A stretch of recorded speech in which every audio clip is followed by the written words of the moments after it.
Shut up and sit down. Welcome to the Health and Wealth Podcast with your hosts, Tim and Carter. What's trending, enrichers? Carter Wilcoxon, founder of CSI Financial Group here, with my co-host and former wealth advisor, Tim James, founder of ChemicalFreeBody.com and your new health advisor.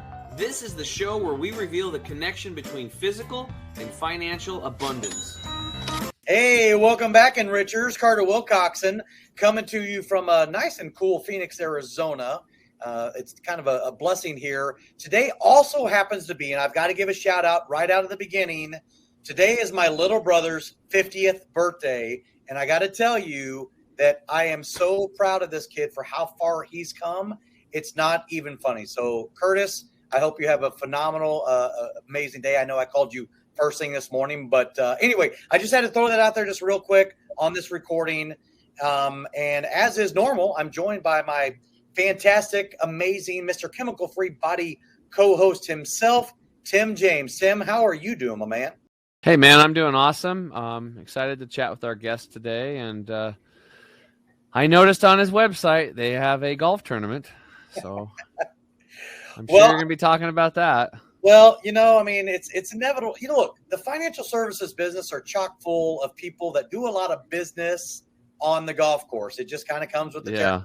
I'm not saying necessarily that that's the case with our guest today, but we won't speak for him. We're going to go ahead and bring in Paul Lim from San Diego, who is a financial advisor. However, with that being said, we really want to talk about his association with the San Diego Financial Literacy Center a lot today on the show, and I'm excited for him to be able to share with that. But Paul, let's go ahead and bring you in, and thanks for joining us today. Carter, thanks so much for inviting me on the show. Yeah, absolutely our pleasure. So, enrichers, thank you for joining us for another episode of the Health and Wealth Podcast. And let's go ahead and just jump right on into it. As is normal, what we like to do around here, Paul, is we like to find out, how did you get to where you're at? I mean, almost without exception, no one's waking up unless they're born into it, wanting to be a financial advisor. So let's go in the way back machine and let's discuss a little bit about what was some of your, influences along the way that brought you into having a heart for helping people in the financial services arena. Sure. So I think it really was influenced primarily by studying economics in school.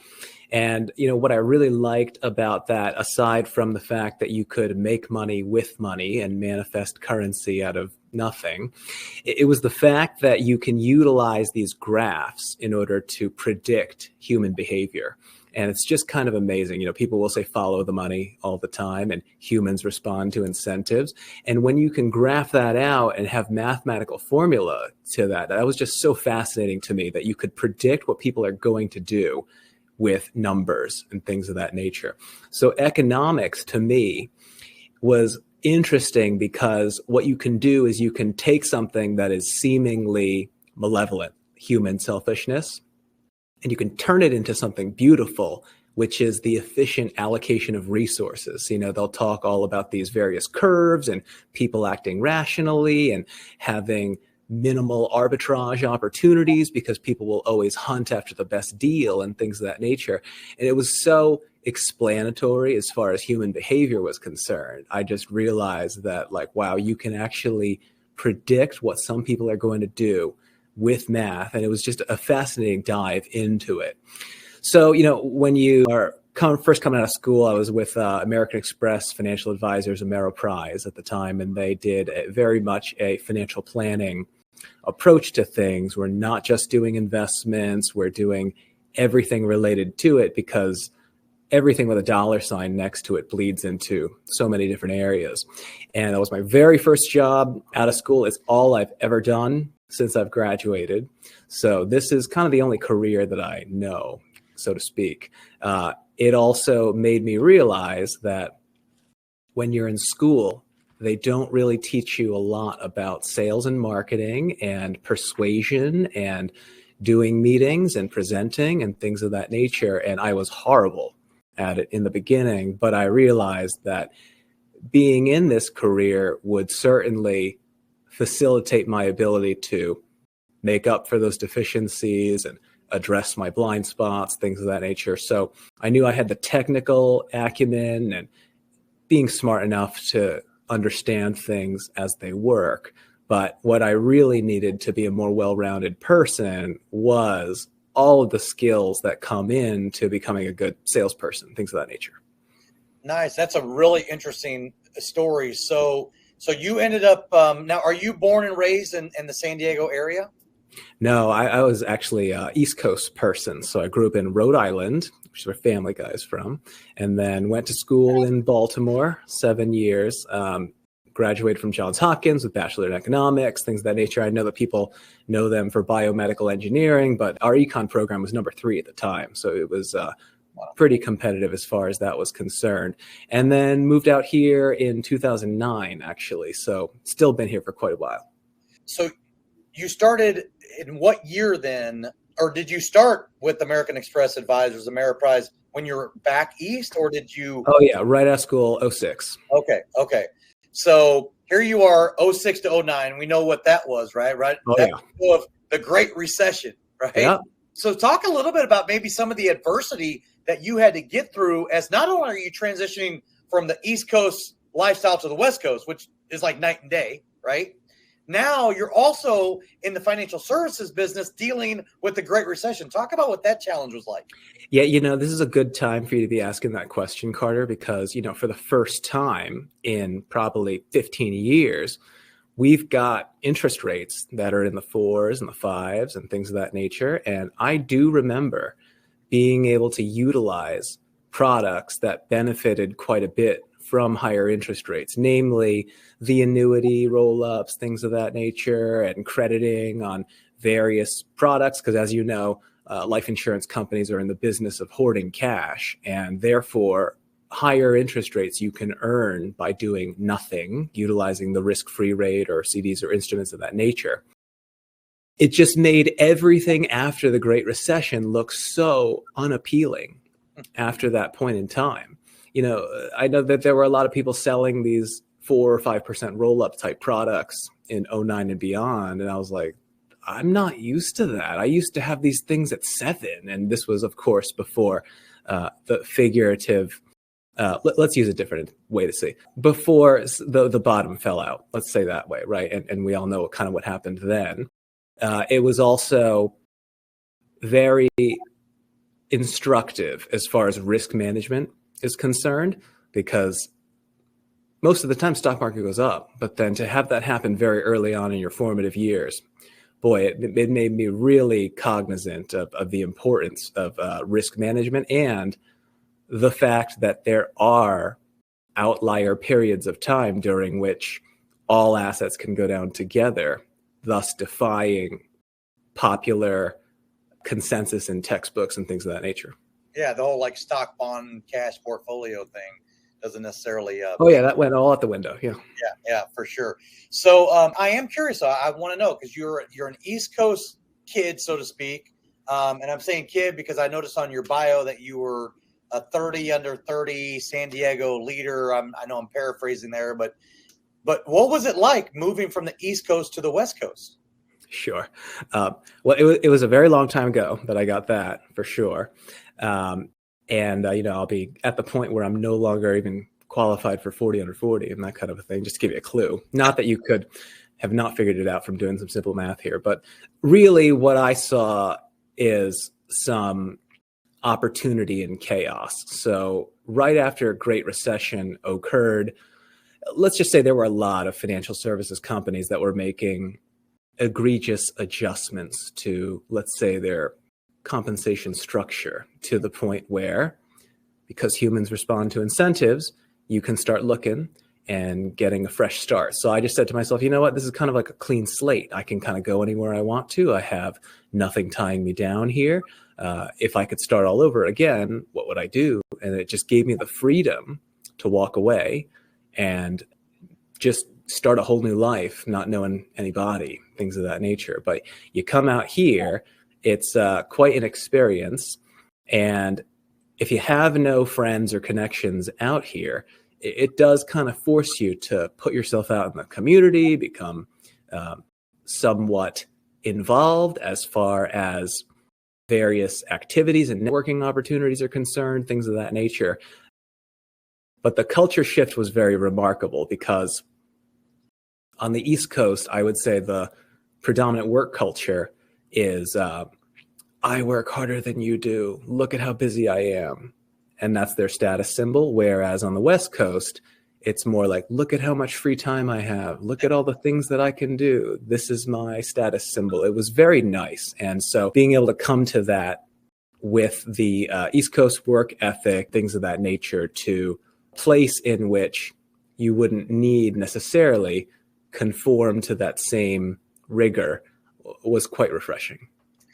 Wow. So I'm curious because you just got through saying, and I'm blown away by this, and I love it. You're very entrepreneurial in spirit to be like, I'm taking this risk. Now's the perfect time. You chose San Diego in Southern California, I'm assuming for a reason, but you're telling me it's not because you knew somebody there. That was just like you put your finger on a map and you're like, I guess this is where I'm going. Look, I mean, I had some contacts and visits and things of that nature, and I'd been out here before. And it's an exaggeration to say I had no friends or no contacts, but definitely not as many as I had necessarily where I grew up and where I went to school and all the contacts that I'd had there. So maybe not starting from zero. I think that was just really more illustrative of painting a picture and a way to kind of convey the events more like a story. And things like that. There was a definite reason why I wanted to come out here. It was really just hearing stories from some of my college friends who came out to the East Coast to go to school. And they were like, oh, I can't believe what it is where I am. Do you know what it's like where I live? And it's just hearing a lot of these stories and just understanding that. And, there are a ton of good reasons to be out here on the West Coast, despite all of our problems and things of that nature. So it's just a choice that you make. And when you're designing your life, if you are an entrepreneur, you've got the ability to carve your own path, but it does come with tremendous responsibility. I've never had a salary before. Everything has always been 100% commission, 100% earnings. I mean, a draw really is kind of a commission. It's really an advance against commission. So I didn't think it changed a lot of the incentives and the way in which that I approach work, because I've never been paid $1 that I didn't bring to my company first, so to speak. And it makes it so that you never waste time when you are working, because there's no such thing as just banking hours and waiting for a certain time to arrive so you can leave. It's like, if you're not doing something there, it's like, what are you even doing at the office? And so being in that position for the entirety of the career, I think it really changed the way that I look at efficacy, things that work, systems that make sense, and items of that nature. Because the problem, if you have a salaried type job, yes, of course you have the stability, but you lose a lot of the freedom. And sometimes your economic incentives are not to say, how can I do the most amount of deals? How can I do the most amount of value to people? How can I put myself out there and market and improve and sharpen the saw, figuratively speaking? It becomes, how can I extract as much value from my employer as possible while minimizing my effort and outlay? And that can happen sometimes to some people. But if you are never in a position to where that's an option, well, it kind of changes your personality. Yeah, well, I love the whole eat what you kill mentality. And, I've said for a long time, if more of the structure in the United States was performance-based as opposed to, right? But at the same time, it's a balancing act. I was just having this conversation with one of my clients, and I was in Nashville just over the weekend. And I was talking about how, like, every business needs, the trash collector, or the restaurateur needs the dishwashers, and you still need, like, everybody can't be an entrepreneur. But I think it's like instinctive. Like, I don't think everybody can be an entrepreneur. And that was why, Tim, I was excited about having Paul on the show today, because, as a couple of people that started their own business and they went out there and they did it on their own, and, they make it work, but, you still need people around you that can help you to be successful. Paul's understanding of what that takes. That's why I was excited about having him on the show today. You said that so eloquently and you described it so precisely. I almost feel like you were waiting to tell me what you just got through saying about, that freedom and balance that you talk about and the stability as being an employee. Yeah, Carter, it's really funny that you bring up that incentive type structure. I really have sort of this mentality where my little cousin is now a psychologist and she's licensed, and she was telling me about how there are these certain personality archetypes and things of that nature, and she's just describing them to me, and she was like, oh, the reformer, this is the person who wants to like change the system and make things right. And I was like, oh, that is totally the thing that resonates with me the most, because sometimes you'll have these fantasies about being benevolent dictator, and it's like, oh, if someone would just let me have 100% power, I would change things and make things. And so one of the things I was kind of thinking about in my mind was like, how can we change the compensation structure of America such that it's not an hourly wage, but rather you'd have something where it's a little more entrepreneurial in nature. You don't necessarily have them take on the responsibility of creating an infrastructure or figuring things out or having to hunt and market, which is extremely difficult for people who've never done it before. But what if you had something where the fast food worker gets paid based on the number of happy meals they generate underneath their code or something of that nature, so that they are looking more forward to a time when the restaurant is busy, not during a time when they can just get paid their hourly wage and it's actually less labor if fewer people come through the door. I think the closest thing we have to that is probably tipping with waiters and waitresses and things like that. But see, those incentives are aligned because now the waiter waitress is compelled to try and do a very good job, not simply run down the clock wishing it was 4:55 so they could leave.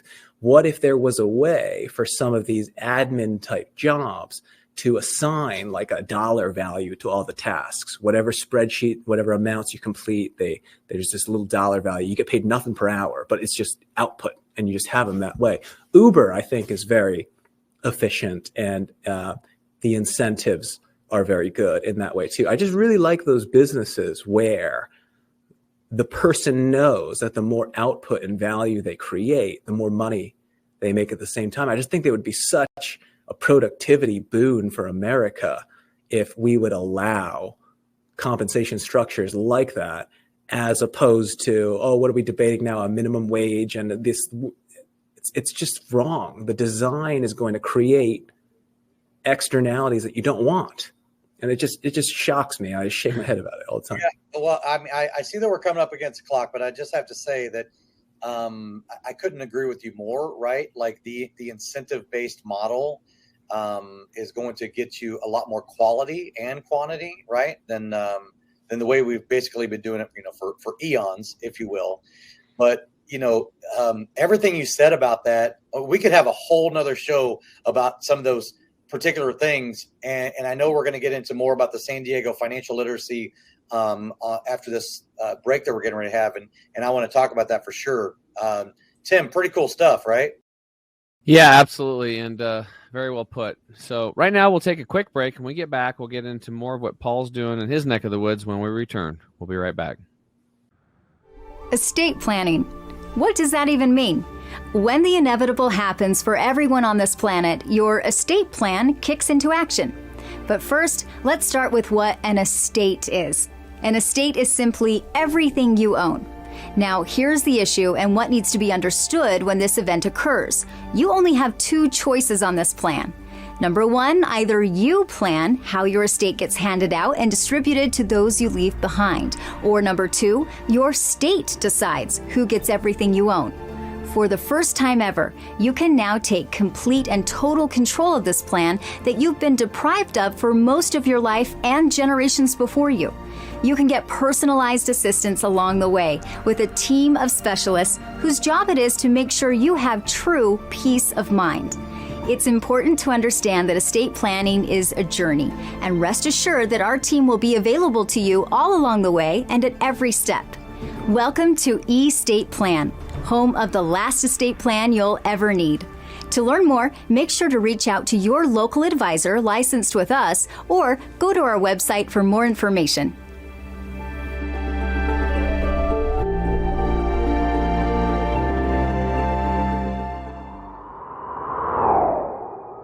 What's up, Enrichers? Tim James here. I'm back with my co-host, Carter Wilcoxon. So, Brad, great first episode, or great first segment. And you know, what we wanted to do next was we wanted to get more into this nonprofit that you're a part of. So why don't you tell us a little about that, how you got involved in it, and what you got going on over there? Sure. You know, in our last segment, we were talking about how, incentives can drive certain things. And I had a nice mentor once tell me that if you wish to make a certain transaction occur, one of the best ways to do it is to make the client see things the way that you see things, and then the product sells itself. Because as soon as they embrace the same philosophy in the same way that you're seeing things, you don't even have to talk about any of the features or anything of that nature, because the strategy itself will compel them to want to implement the recommendation, so to speak. And so what I came to realize is that teaching is really the very best way to make someone feel confident that what they're going to be doing with you is, in fact, the most efficient route. And the approach to it is sort of the Richard Feynman thing. And I'm paraphrasing here, so forgive me, but he basically says, you learn something to the point where you can explain it to a 5-year-old, and then you dig more into the detail and you refine as you go along. Anyway, I totally butchered it, but he's basically trying to say that if you cannot articulate something complicated in a way such that a young person, or maybe someone with English as a second language or something like that, if you can't explain it to that type of person, if you can't simplify, if you can't zoom out and at least articulate the bigger picture, you kind of don't understand it well enough. And so one of the things that we have a tendency to do when we become familiar with nuance and technical details is to demonstrate credibility by trying to give them those kinds of details. And that's not right. In a way, it's almost disrespectful to the listener, because you should appreciate the fact that whomever you're speaking with has their own specific expertise of which you're not aware at all. And if they were to bring you into their world and start talking about technical nuance that doesn't matter and that you're not going to remember later, it's like you're not taking me on a memorable journey. You're not giving me any piece of information that has utility, nothing that's useful out of this thing. If you guys ever did art or anything in school, you do not paint a picture by starting in the corner and finishing it and going like this and then working your way through the rest of the painting that way. You do a rough sketch on the whole thing. You get maybe 20% of it down, and you slowly add detail over time. And that right corner isn't finished until the whole thing is finished. So that is the way that artists sketch things out. They'll start by drawing the horizon and then getting the perspective right. And, if you want to draw Bart Simpson, for example, you start with a cylinder and then you work this way and then you add this and then you add the spheres for the eyeballs and things of that nature. You do not start by completing the spiky hair and then coming down. That's not the way to do things, right? And that's not the way you explain a new concept or anything of that nature. You start big picture with a rough sketch and you slowly add detail as it's introduced in the conversation, as it's required, and things of that nature. You do not start out with granular detail and then move on. That's not how people learn. And then another concept that you can pull from many of the self-help people, I think this is Tony Robbins. He basically says the way to explain something new to someone is you attach the known to an unknown. So you take something and you will attach it to something that they already know, and then you kind of explain it in that way. So part of that, and having that focus all throughout the career, made me very good at taking something complicated and making it very easy to understand, no matter what it is, because I paint in broad strokes, to use my metaphor, right? And then it just made me realize that this is a differentiator with advisors, and people will feel refreshed and they go, oh, you explain things very well. And then it made me realize that that's not how a lot of educators go about doing things. A lot of coursework is mastering this detail before you see the big thing. And I was like, oh, there's got to be a better way to teach. And then, of course, it drew me to San Diego Financial Literacy Center, because I was like, yeah, why don't people know basics about income taxation? It's a meme where the taxes are so confusing that you don't even know how to do them. And yet it's something that we are all subject to. And it really bothered me that people didn't have baseline knowledge of this. And I was like, we got to do something about this. So that's what drew me into the San Diego Financial Literacy Center, to answer your question in a long-winded way. Yeah, no, that is, I'm fascinated by all the things you're talking about. And it's interesting because my daughter, who's a total introvert, and I'm saying that as compared to my son, who's a total extrovert, right? But she was an artist, right? She was artistic, and I don't have that art brain whatsoever. But when you started giving that analogy, I thought, man, that's absolutely brilliant. So I'm just wondering, is that some of the early, as a financial advisor, as you're talking maybe to a new prospect, and sometimes I know that we've talked to many advisors where we hear the horror story, so to speak, where they're like, just tell me everything you know, as if there's some way you can tell them everything you know in one 15-minute conversation, right? Like there's any possible way. But I'm just wondering, is that sometimes how, when you start working with a new client, that's sort of how you, to use your analogy, paint the picture, so to speak, on how this is going to be a journey and things like that? Or is that just in your mind, just the concept as you're trying to start divulging information to them along the way? I mean, it's both. I think that I'm sharing with you a little bit about my approach and my method as far as the way that I would explain things, especially to someone that I've never met before. And but when I'm meeting someone I've never met before, I usually let them express their thoughts. And then as they're sharing things, I'll formulate what I believe are maybe the 2 or 3 concepts that I think they should know prior to me sharing any recommendations and things of that nature. And just given where I live, it almost always starts with income tax.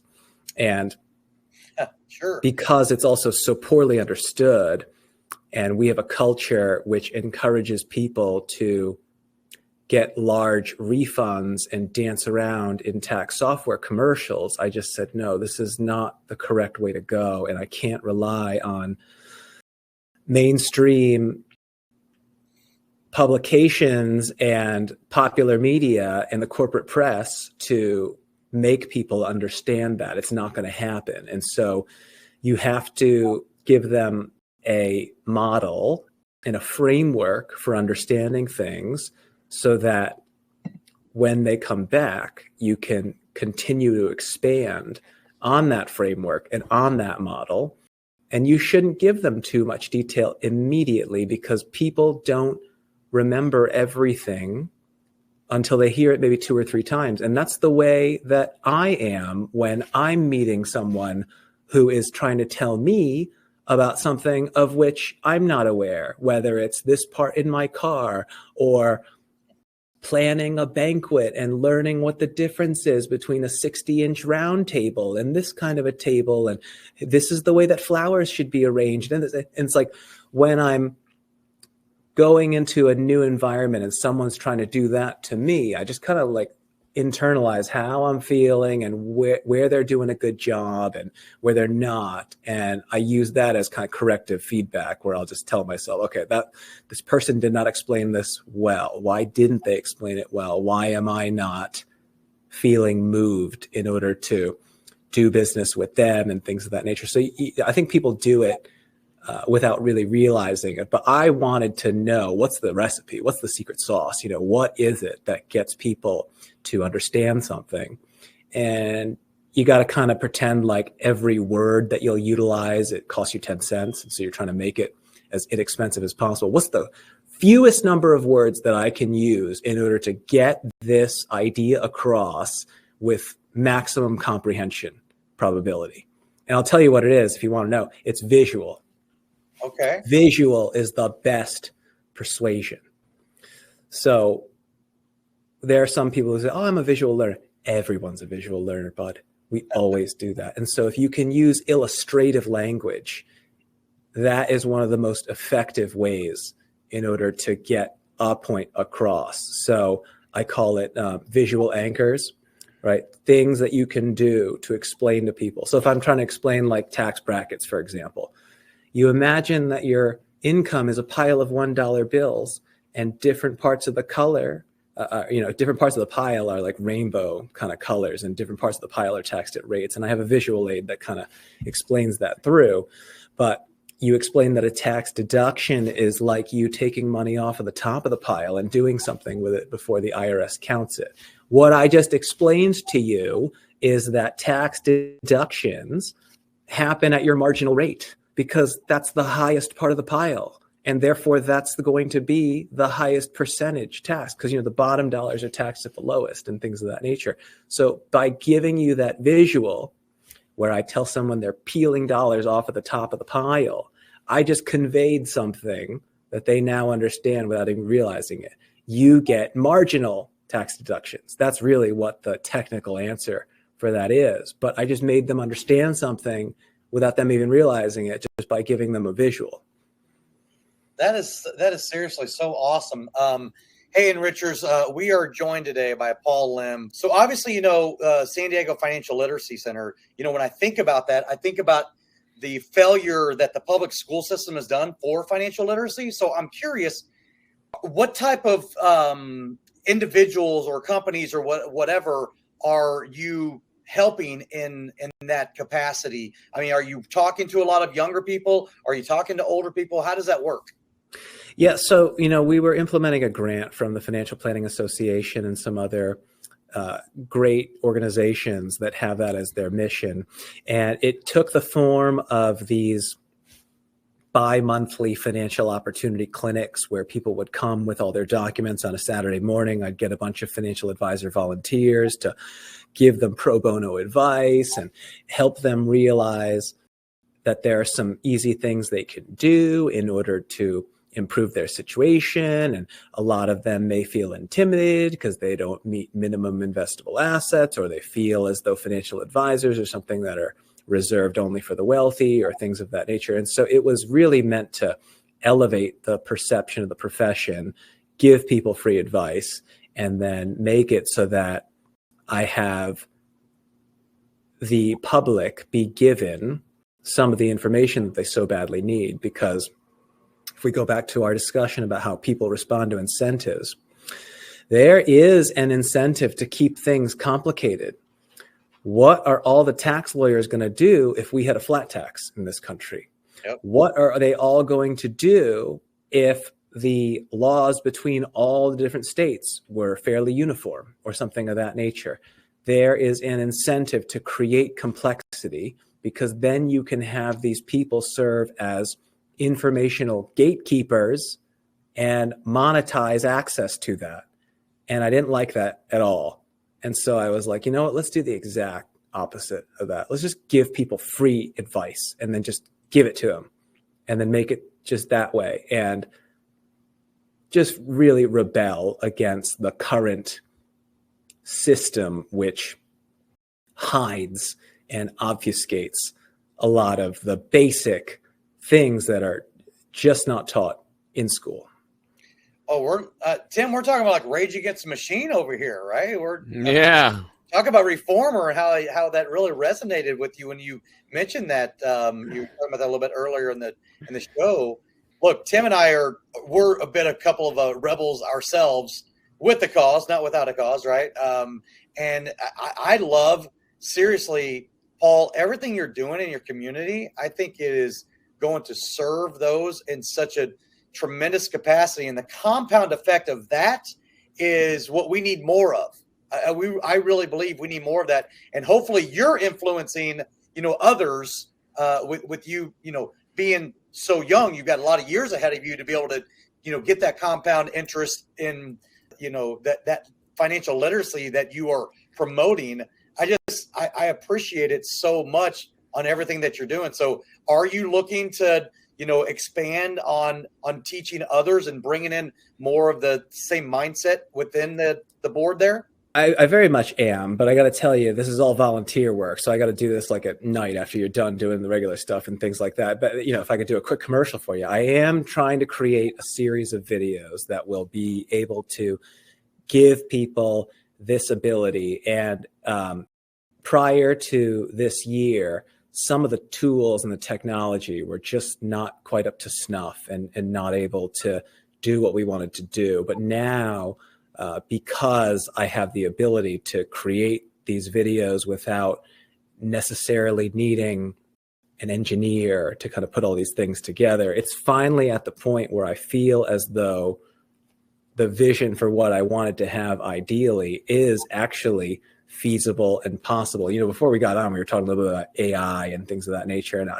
some of these AI tools I have utilized with great success, shocking success in terms of getting what would normally take dozens of hours just created with a couple keystrokes. It's really shocking the way that we can utilize some of this in the future to leverage our efforts so much. And so I want to say that this has gotten to the point where the technology is finally around where I can do this without having it be the full-time career. And I just said to myself, you have these scripts, you do the same presentation over and over and over again. And of course, these have been refined and A/B tested through numerous iterations and meetings over many, many years. And so I think I've got it down to a point where it is lean and compelling and correct. And I was like, why don't you just record it? We talk about residual income and about how that's very important because you don't want to be stuck in a situation where you're trading hours for dollars, where you're sacrificing time for money because it's not scalable. You can't make double the money by working double the hours. That doesn't make sense, right? And so the residual income, which is the way you explain stocks, you basically explain that owning a stock is being able to reap the rewards of a company without having to run the company, right? And so we extrapolate that concept and say to ourselves, why don't I just do residual teaching? And that can take the form of a video. So I don't have to be there on a Zoom meeting explaining this. Someone can watch it at 10 o'clock at night and I'm doing something else, kind of a thing. And I was like, I've got to have residual education in a certain way, right? Why am I going to say the same thing over and over again when it can just be pre-recorded and then scaled up, things of that nature? So I've been saying this probably on like several other podcasts I've been on and things of that nature. Just give me a little time to get this going. But I really am in the process of trying to make this happen. And that's where my vision is, as of this recording, let's say. Well, what you're talking about is just basically called an evergreen presentation.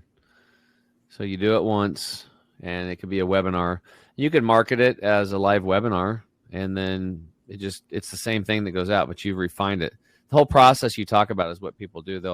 They start marketing, and if people show up, they do a presentation, they record it, and then they do a live call once a week, and they sell a course as an example.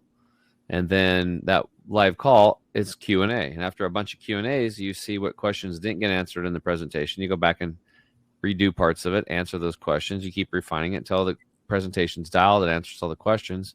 And then you now have an evergreen webinar to educate people, and it does the job without you being there, and then it leverages your time, and then you can create another one, educate them on another topic. So totally get that. Like what you're doing. I think a lot of the way for twice I've already thought about like Truth Freedom at truthfreedomhealth.com. Like I think Paul would be a great leader over there at Truth Freedom Health, which is a bottoms up working class movement. But anyway, Paul, you have to check that out. But we're going to take a quick break. When we get back, we're going to let Paul flip the script on me and ask me some questions. I think I'm pretty excited for what he's going to ask me. We'll be right back.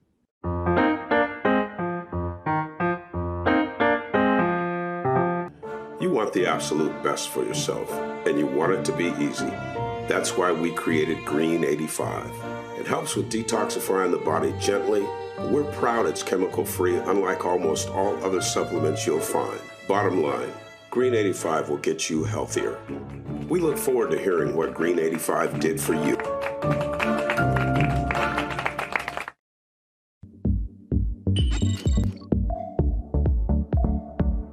To get this product and our other amazing products, go to chemicalfreebody.com. That's chemicalfreebody.com.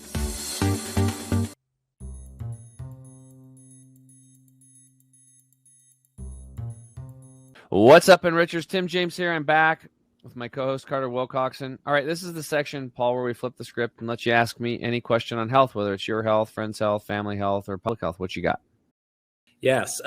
So I think that if we observe the way in which the powers that be are wishing to influence us, it tends to be more towards plant-based and not having animals and things of that nature. They want us to start eating bugs. And I saw a story the other day about a student who just made some food out of plastic, and I look at some of that and I started kind of going to the other extreme. I've just always been interested in the extremely contrarian viewpoints, because sometimes you'll go down certain rabbit holes, you'll watch some person's video that asserts a seemingly ridiculous idea and you go, this will be good for a laugh. And then you start going down and hearing a little bit more about it and you go, wow, this is actually extremely compelling. So anyway, mainstream popular culture, corporate press wants you to believe that plant-based is the way to go. It will also save the planet. But then there are these other doctors out there who have been doing carnivore diet, Dr. Paul Saladino, Dr. Sean Baker, to name a few, and things of that nature. I've even heard some people such as Jordan Peterson, for example, say that they were able to totally heal all of their autoimmune disorders by eating beef, water, and salt. What is your opinion about the carnivore versus plant-based paradigm? Awesome, dude. That's a great question, and I hope that I can clear that up for you today. I'm very excited to share. So the first thing that we have to understand that is everybody is different. Okay. There should not be one size fits all medicine, and same thing with food, right? And then what your body needs today, it might change in 10 years or 30 years, what you might need, right? As far as nutrients and stuff like that. We are also today, we're in the modern world, we're exposed to a lot of different stuff. Okay. Somebody that lives on a skyscraper that's surrounded by 5G, it's getting blasted 24/7 versus somebody like me that's out on the farm that's not getting that. That's a completely different thing. There might be somebody might be getting horrible water out of the tap water, which pretty much all the water is polluted today. It just means what level. You could be living next to a chemical factory. I may not, right? So 5G, smart meters, microwaves, stress. You might have a crappy people living in your house. They might be very negative. There's so many different factors. So when it comes down to this, I've looked at this because when I grew up on the standard American diet, and I hunted and fished, had a lot of meat, and I had deer and elk and all that stuff, and everything was fine when I was young. But by 37, my body was falling apart. I gained a bunch of weight, and I was shitting blood, and I had to be life flighted for an emergency surgery. So I went to Hippocrates Wellness Center. They are a strictly, highly, not just plant-based, but living food. So a lot of sprouts and sprouted nuts, sprouted seeds, sprouted grains, sprouted beans, wheatgrass shots, detoxification, this type of a stuff. Therapies. And my health completely spun around. I healed. My buddy healed himself of cancer. I had chronic lymphocytic leukemia, which is supposedly an incurable cancer. And so I had that thing. And from that experience, because I was such a mess, I became the food Nazi, and I became a hardcore plant-based dude. And then about 8.5 years into it, I started finally, about 5.5 years into it, I started loosening up a little bit because I was actually driving friends away from my life because they didn't want to be around me anymore because I was on them so much, because I had such profound results. And I saw my friend heal himself of cancer. I'm like, this is the way it has to be. And it's like, you need to do this. What are you doing? Are you crazy? And so I loosened up. And then finally, about 8.5 years into it, I'm like, I saw some tooth samples type this doctor, not doctor, but in a university, he had all these tooth samples shipped to him from all over the world because he had this new microscope. And he was able to go in and look at the tooth samples. This was in a university, all the way back through history. And what they saw is that most of these people actually were eating mostly plants, but the word there is mostly. Okay, mostly. And then you could actually see that there was more pitting in their teeth during times of drought, which would mean they were eating more nuts and seeds. And they lined them up with the other, geographic stuff like the dirt or whatever they were studying. And the tooth samples matched exactly with droughts in the pitting, eating more dried nuts and seeds. So I'm like, okay, well, that tells me that. And I'm like, you know what? If I was out there and I'm trying to live, like, I'm going to probably, I don't have claws, I don't have teeth, and I can't run really fast compared to these other animals. I can't see as far or hear as good. I'm probably just, and I hunt and fish. Like, it'd be hard to kill stuff unless you got a gun or a knife, a spear or a bow and arrow. And I've hunted with all that stuff. And so I'd probably be eating mostly I'd probably eat roots and berries and stuff like that, and ancestors of cabbage and spinach. But when I got my hand on some meat, I'd eat it. I would. So I think there was a balance of that.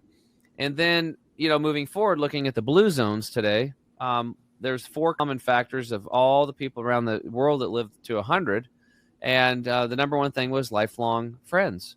So it's actually tribal and community is number 1 for longevity. Number 2 is they had respecting their elders. Again, back to community and longevity, not social distancing. Number 3 was 80% plant-based diet or greater. So then I saw that again. And then 4 was moving the body every day, exercising. All right. So I've already coached 600 people through this process now. And some people like Jordan Peterson is an example, I think is what happened to him is maybe he had some genetic disposition to something. His daughter is the one who figured this thing out. It wasn't just him. He copied his daughter and he had severe autoimmune issues. Okay. So what I've seen in my work is I've seen that can work for some people. I had another guy who had cancer as a pastor up in Vancouver, Washington, and we put him on this living food diet. I'm talking lots of sprouts, sprouted nuts, seeds, grains, beans again. And he wasn't perfect, but after a year and a half, he healed himself of cancer. And what was interesting is 20 of his food allergies disappeared. And so we've noticed is that when the immune system is dropped from being stressed, from chemical pollution in the body buildup in the fat tissue and the muscle tissue and the cells, the brain tissue, it's fat tissue, and you're deficient in nutrients, the immune system drops and you can start becoming allergic to not only foods, but pets and seasonal allergies, things outdoors. And what I've seen is as people get the stress down, as they get the chemicals out of their body and they boost the immune system up with nutrients, they heal and those things don't bother them anymore. So in the case of Jordan Peterson, I don't know if that's his situation or he just has maybe meat works for him.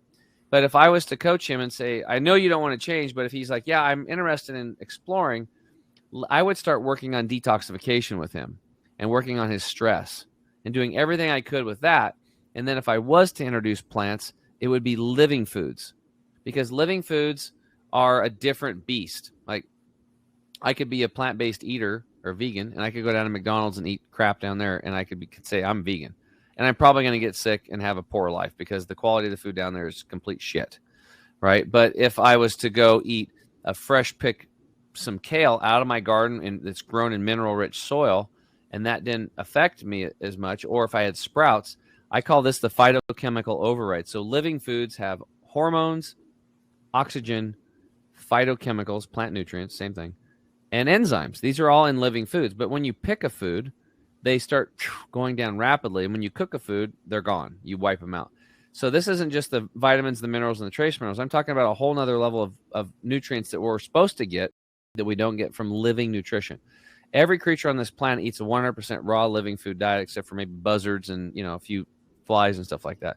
So everybody has their place. And so we would pick food and eat it right on the spot. We didn't have refrigerators. We were walking around. We were nomadic. And we developed techniques after time. Like, Native Americans would take meat and pound and herbs and stuff into it and roots, and then they would dry it. And then they got nutrients like that from the meat, but mostly a lot of nutrients from the plants they beat into the meat. So that was how they got through the winter. And so what I found is that everybody's different. And so what I do when I coach people is I try to get them to first reduce stress. We're talking about diet here, but this all revolves to your diet and what you can eat. We get their stress down, get the toxins out, and then we start going with the freshest food possible. That's what I want. So if you're eating all meat, when we want you to stop eating, something that's crappy, hormones and antibiotics and nitrates and get completely grass-fed food. No hormones, no nitrates, any of that crap.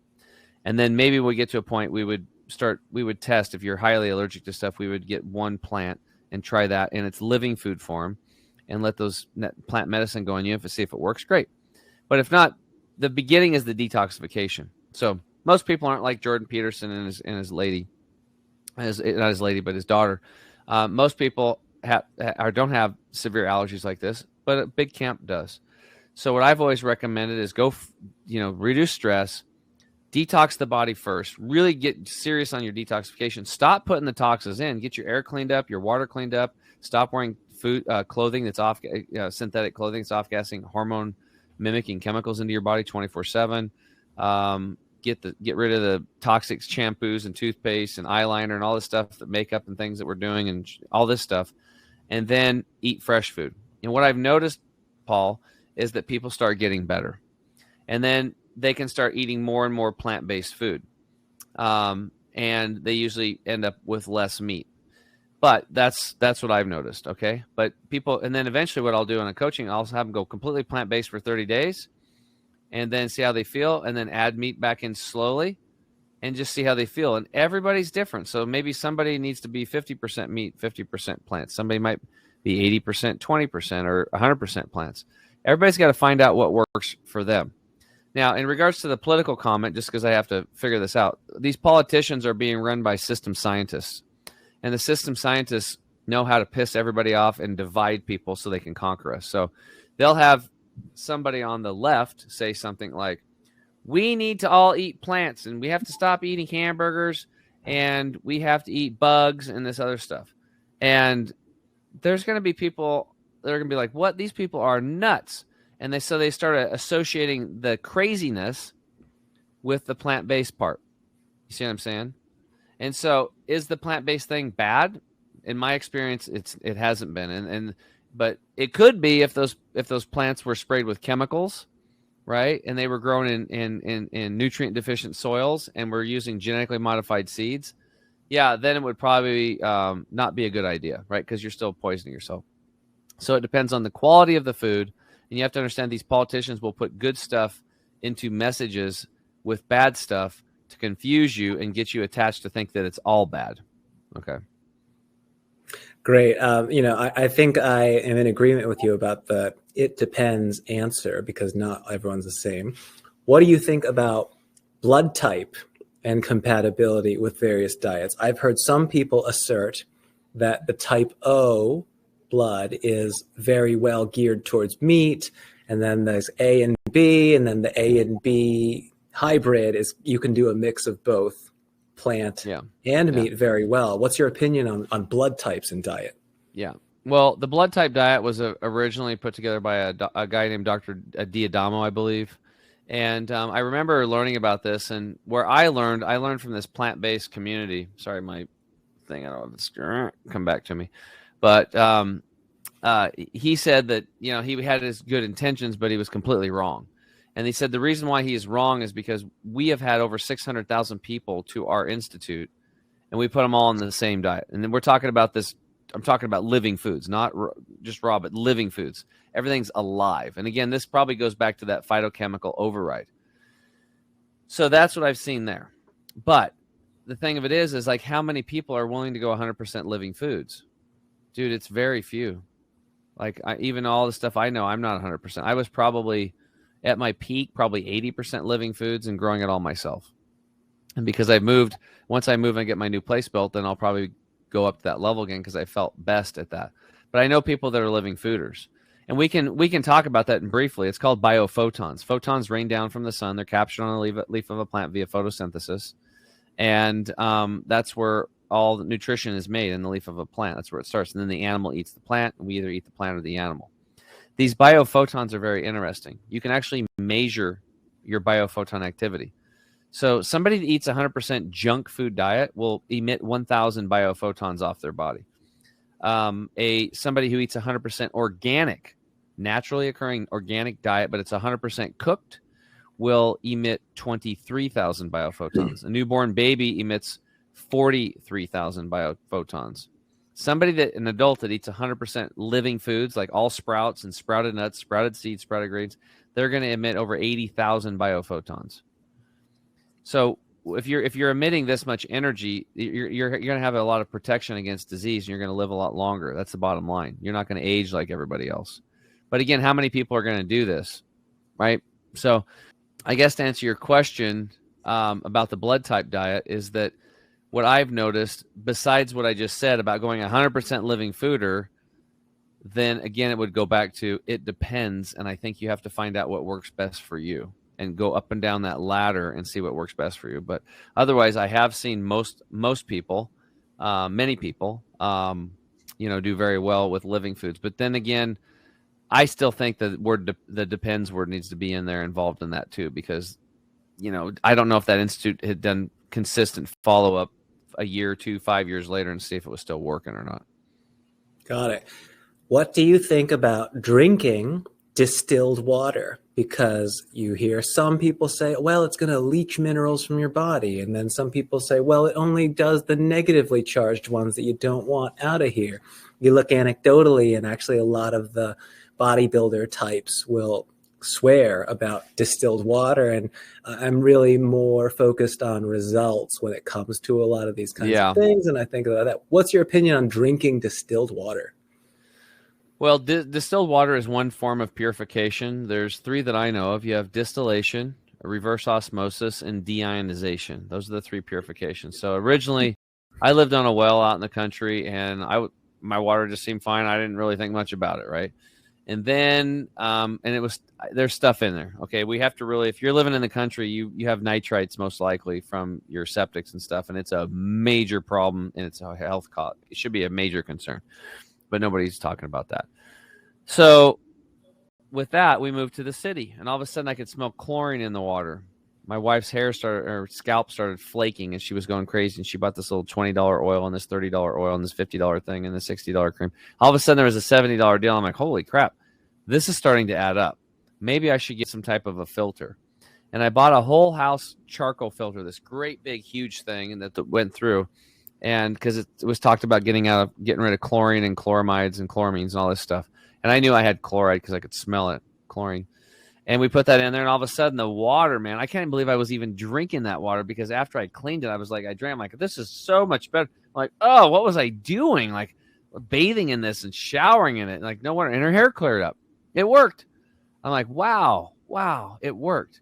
And then I learned about distilled water. And so somebody convinced me to do distilled water, and I did it. And I had a distiller in my home, and they're kind of a pain in the ass to clean, by the way, and you have to clean them quite often. But the water, then I drank that water, and I didn't want to drink the purified tap water. It was like, now this is the new standard. And I'm like, this is amazing. But then I called that doctor that got me on it. I was like, hey, man, I just realized, I'm like, where the hell are these chemicals going that we're filtering out?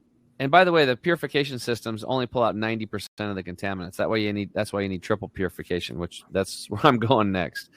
So he's like, well, they go out that little vapor valve. And I was like, into the air, back into my house? I'm like, well, I don't want to breathe that shit in. So I'm like, I'm done with this. And so some people would put their distillation units under the house or somewhere or next to a purification unit to suck the air up and clean the air. So you could do that, but I didn't know about that then. So I did that. And then I went to triple purifier. My triple purifier had a specialized reverse osmosis screen, a couple pre-filters, specialized reverse osmosis, then deionization, and then like 14 other stages into this restructuring and all this cool stuff. Wow, that water is even better than the other one. Okay. And so I stuck with that for years until I found out about molecular hydrogen. And like, holy crap. And I drank some of it, and I felt like lit up. I'm like, I have got to drink this water. It's amazing. So I started drinking that water. It was great. But then when I got my triple purifier installed again, I just couldn't figure this out. And now I know why. The unit that I was using to make the molecular hydrogen was a Kangen unit.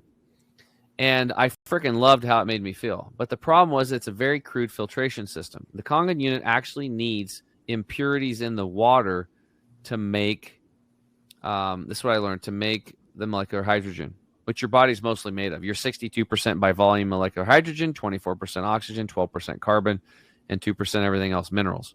Okay. And so it's a major macronutrient of the human body. That's why it's freaking working so well. But when I triple purified that water, I got the water so clean that it wasn't able to make very much at all of the molecular hydrogen. I wasn't getting the benefits of the Kangen unit. The Kangen unit, from what I was told by George Wiseman, who studied these, he told me that he's like, I have one of, because I said, dude, I bought 2 of these $5,000 units. I one for me and one for my parents. He goes, I have one of them right here. And he goes, I tested. He goes, when we removed the molecular hydrogen component from the Kangen, virtually no value, no benefit to people. It was the molecular hydrogen that's the reason why people were liking that unit. But I didn't want to have contaminants in my water to be able to make it. So now what I do is, like, I have this Brown's gas machine that makes oxygen, molecular hydrogen, and electrically expanded water, which is a whole nother benefit to my endothelial cells and my cardiovascular system, more specifically. But I'm like, how do I get my water clean? So I was like, oh, I'll just run it through the triple purifier and then charge it with this and then drink it. And then I can also breathe the gas from this deal. And then I had this download come to me that I need to get into quantum water. And I didn't even know what that was. And 6 months later, this guy got to me. And right now I am in the middle of, I'm 8 months into the study of this. We have some of these units for sale that this guy make. He's an inventor, but he had this extreme, like, family emergency he's got to take care of. I haven't interviewed him yet. On my podcast, we haven't even got all the documentation done, but we want to be able to show people how it works and give them different types of ways to test the water in their home. So it's not some ethereal thing that Tim said it works and trust me, right? So what this water system now does is what I've been told, and I use it, and we have microgreens growers. The greens are growing. We've seen a whole pomegranate orchard in 2 years come back and bursting. It was dying, and just the water, no fertilizer, bursting with pomegranates, and great things have happened. I love the taste of it. It's quantum water. So the water goes through this system, and it takes all of the chemicals and breaks them back down into their elemental state. Because even chemicals, if they're from this planet, they originally came from nature, but they got messed around in a lab. Nature will eventually break them back down. It might take 100,000 years, like these PFAS or whatever, but eventually nature will handle them. Maybe not in our lifetime, but it will. This system has the ability to do that. And he's tested it with glyphosate and some other stuff, and it's worked well. But we haven't proven it yet, so I can't really tell you. I mean, I have them for sale right now. You might want to get one of the little handheld units for like $495. You could just do your own experiments until I get Joseph back and I can finish the testing. But we've seen some amazing stuff. Even my rusty pipes from this farm that I bought for my parents, we put the thing on there, and 70% of that iron crappy taste was gone. But I said, Joseph, it still tastes like that. And he's like, well, you might need to put on a second or even a third unit because the pipes are so old. And then finally he was like, dude, wait a minute. Did you get the whole pipe from the well all the way in? And I was like, no, there's about 30 foot from the well underground that goes into our pump house. And then I put the unit on in there, and then it goes about 50 feet into the house and, where I've been drinking it or so. He said, oh, well, what's happening is it's probably healed the pipe from where it started to the house, but it's still got that section behind it where all that oxidization is coming through, and you're still getting that. It's almost the exact same percentage of pipe based on what I told him. There's like 30% of the pipes left. I was like, oh, holy crap. So he built me a 2-inch unit with a camera in it, and we have yet to install it. We're going to install it and watch this and see if it heals the pipes. And if it heals the pipes, because he said it should, theoretically, just take the oxidization, reverse it, and the pipes will heal and become metal again, and it will stop the oxidization. I was like, holy crap, if we can get this on tape, we got something. Because we can advertise, heal your pipes, heal yourself, heal your body type thing.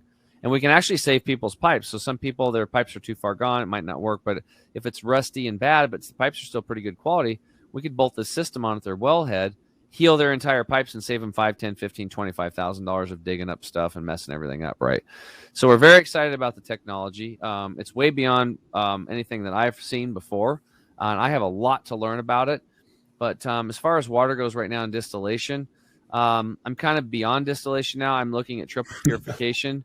But what I would say is that if I was somewhere and there was like I'm on an airplane and I've got no water, or I'd probably just do no water, just dry fast. But I would probably do smart water because that's, distilled, but that's in plastic bottles, so I'd avoid that. I would try to find something in a glass bottle, probably spring water or distilled water, and just it's the best of the worst, right? So I can't speak to any more on that, man. But it's been a constant, it's an ongoing saga on the water journey over here.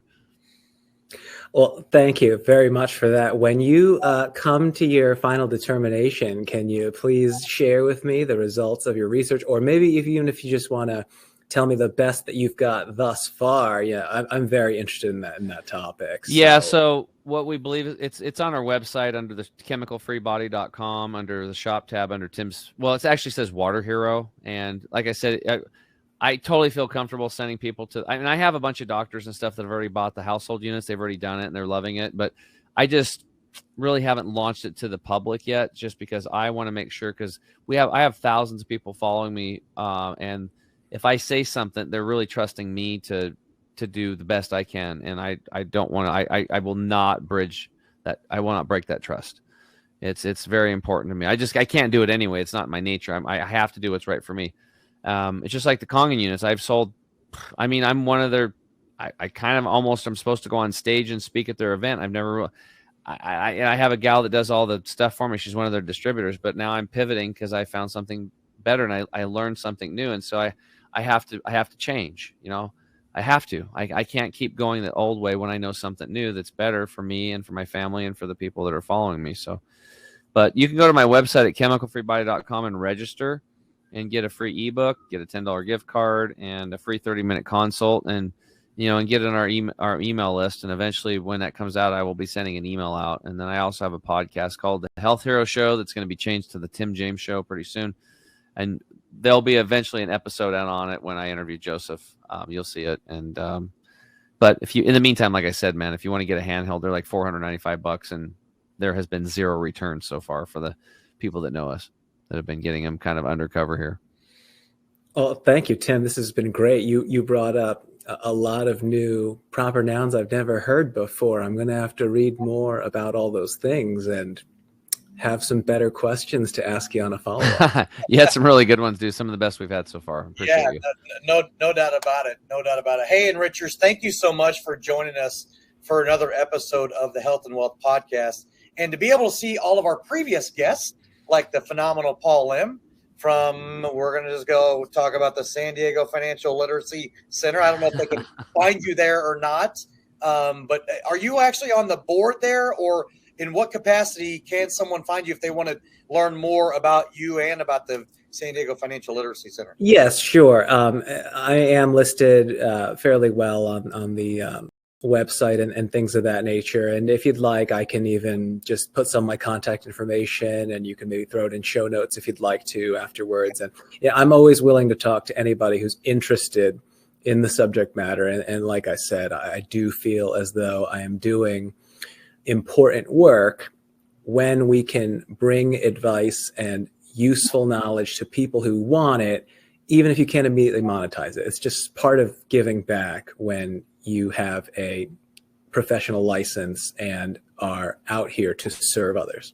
Awesome. Yeah, we will definitely have that in the show notes for you, Enricher, so you can find out more information about Paul Lim and how to be able to get in contact with him. And maybe you want to learn how you can be able to do it in your own community. Who knows? But for all of our other previous guests, as I was mentioning, you go to our website at www.thehealthandwealthpodcastshow.com and make sure to like, share, and subscribe wherever you get your podcasts. Apple, Spotify, Podbean, Google Podcasts, wherever the case may be. So for my phenomenal co-host, Mr. Chemical Free Body himself, Tim James, I'm Carter Wilcoxon, CEO and founder of CSI Financial Group, wishing you all a wonderful rest of your day. Paul, seriously, thank you so much for coming on the show today and sharing so much of your story and your amazing journey that you're doing out there. Thank you. I really appreciate you guys inviting me on your show. Absolutely. Thanks, Paul. Yes, thank you, Paul. And we will see you next time on the Health and Wealth Podcast. Thank you, everybody. Hey, Enrichers. Thanks for tuning in to another episode of the Health and Wealth Podcast. I'm your host, Carter Wilcoxon. And I'm your host, Tim James. And by God, we are committed to helping you guys have fat wallets, flat bellies, So tune in again for another episode, and make sure to like, share, and drink a lot of water. Or beer. You have just listened to the Health and Wealth Podcast with Carter and Tim.